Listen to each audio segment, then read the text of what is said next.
प्यारे विद्यार्थियों, एक जिले में आपका अर्धवार्षिक पेपर हुआ है हिंदी अनिवार्य का 9वीं क्लास का। हर जगह पे अलग-अलग पेपर हो रहे हैं। किसी दिन सेम डे में आपका हिंदी भी हो रहा है, कहीं पे इंग्लिश हो रहा है, कहीं पे मैथ हो रहा है, कहीं पे साइंस हो रहा है।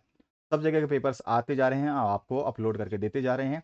आप इनको पढ़िए और आराम से अपनी तैयारी करिए। एक तरह का पैसेज आया हुआ है यहाँ पे, हर राष्ट्र को अपने सामान्य कार्य एवं राष्ट्रव्यापी व्यवहार के लिए जो है एक राष्ट्रभाषा को अपनाना होता है। तो इस तरह से ये पैसेज दिया गया, इसमें जो देखो आपको एमसीक्यू दिया गया यहाँ पे।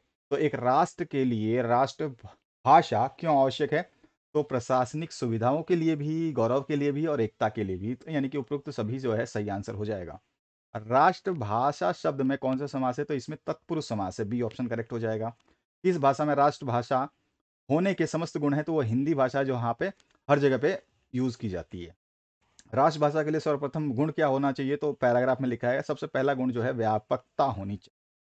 उसके बाद में गद्यांश का उचित शीर्षक क्या हो सकता है? तो राष्ट्रभाषा का महत्व जो है, इसका उचित शीर्षक आप बता सकते हैं। नेक्स्ट जो है, आपको फिर से एक काव्यांश दिया गया है, कविता दी गई है, इस कविता को पढ़ना है। ये भी आपका जो है इसके बाद में इसके आंसर देने हैं। ये भी एमसीक्यू दिया गया है। पहला जो क्वेश्चन पूछा गया, देश में भाव जगाने वाली बड़ी शक्ति कौन सी है? तो वो है कलम। ठीक है, इसमें आपको पहले ही पहले लिखा गया है। तलवार की आवश्यकता कहाँ पड़ती है? तो हिंसक प्राणी से आत्मरक्षा के लिए तलवार की आवश्यकता पड़ती है। और हलाहल शब्द का जो अर्थ है वो क्या है? तो हलाहल शब्द जो है ये समुद्र मंथन के दौरान यूज किया गया था, जिसमें विष जब निकलता है तो उसमें अमृत भी निकलता है, विष भी निकलता है, तो विष के लिए इसको यूज किया गया है।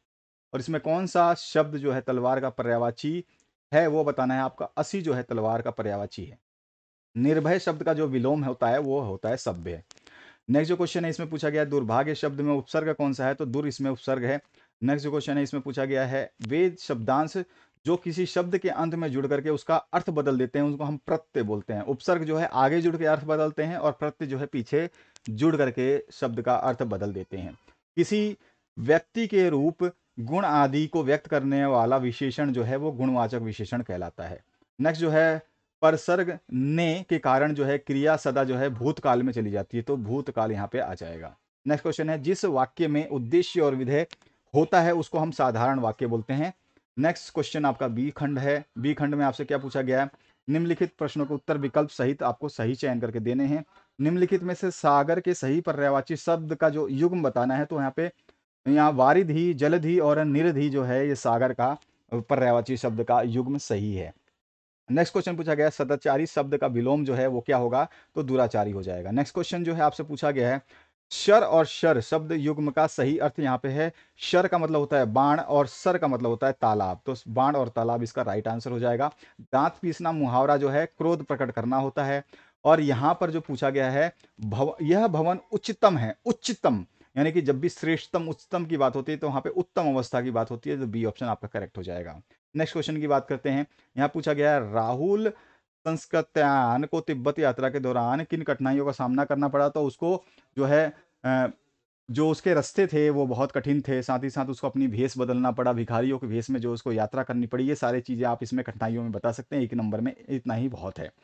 सालिम अली ने अपनी आत्मकथा किस नाम से लिखी थी? तो फॉल ऑफ ए स्पैरो के नाम से जो है अपनी आत्मकथा लिखी थी। उपभोक्तावाद की संस्कृति पाठ के अनुसार बाजार कैसी वस्तुओं से भरा पड़ा है? तो विलासिता की सामग्रियों से जो है ये बाजार भरा पड़ा है, उसके हिसाब से उपभोक्तावाद की संस्कृति पाठ के आधार से। और नाना साहब की पुत्री देवी मैना को भस्म कर दिया गया। पाठ की लेखिका कौन है? तो वो चपला देवी हैं। और उसके बाद में कवित्री लद्दाख का घर जाने की चाह से क्या तात्पर्य? हम इसका आंसर इस तरह से लिख देंगे कि घर जाने की चाह का तात्पर्य है कि भव सागर से मुक्ति पाकर के अपने प्रभु की शरण में जाना। बस इतना ही लिख दोगे, आपको आंसर का पूरा मार्क्स मिल जाएगा। नेक्स्ट क्वेश्चन जो यहाँ पे पूछा गया, कैदी और कोकीला कविता में किस शासन की तुलना जो है तम के प्रभाव से की गई है? तम के प्रभाव का मतलब क्या होता है? तम मतलब आप जानते हैं अच्छी तरह से, तो यहाँ पे अंग्रेजी शासन के प्रभाव की बात हो रही है।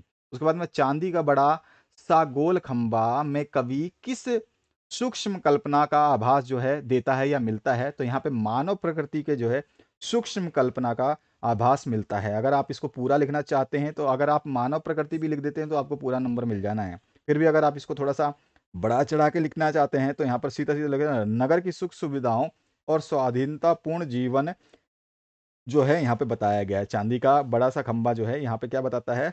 नगर की सुख सुविधा, साथ ही साथ स्वार्थपूर्ण जीवन जो है उसके बारे में ये बताता है। और इसके बाद में है लता ने बादल रूपी मेहमान को किस तरह देखा और क्यों देखा है। तो यहाँ पे हमारा आंसर क्या हो जाएगा कि लता ने जो है बादल रूपी मेहमान को किवाड़ के पीछे से देखा है। ठीक है, बाकी आप आंसर आगे भी लिख सकते हैं, तो बस इतना लिख दोगे अगर किवाड़ के पीछे से, तो इसका आंसर तो ये हो जाएगा। बाकी आप आगे भी थोड़ा सा इसमें अपने हिसाब से डिस्क्राइब कर सकते हैं।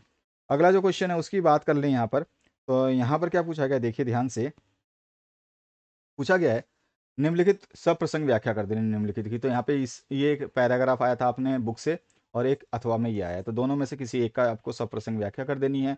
यहाँ पर फिर आपको पद्यांश दिया गया है, यानी कविता दी गई है, कविता में से किसी एक का जो है आपको संदर्भ सहित व्याख्या कर देनी है, किस पाठ से लिया गया है और इसके भाव क्या है।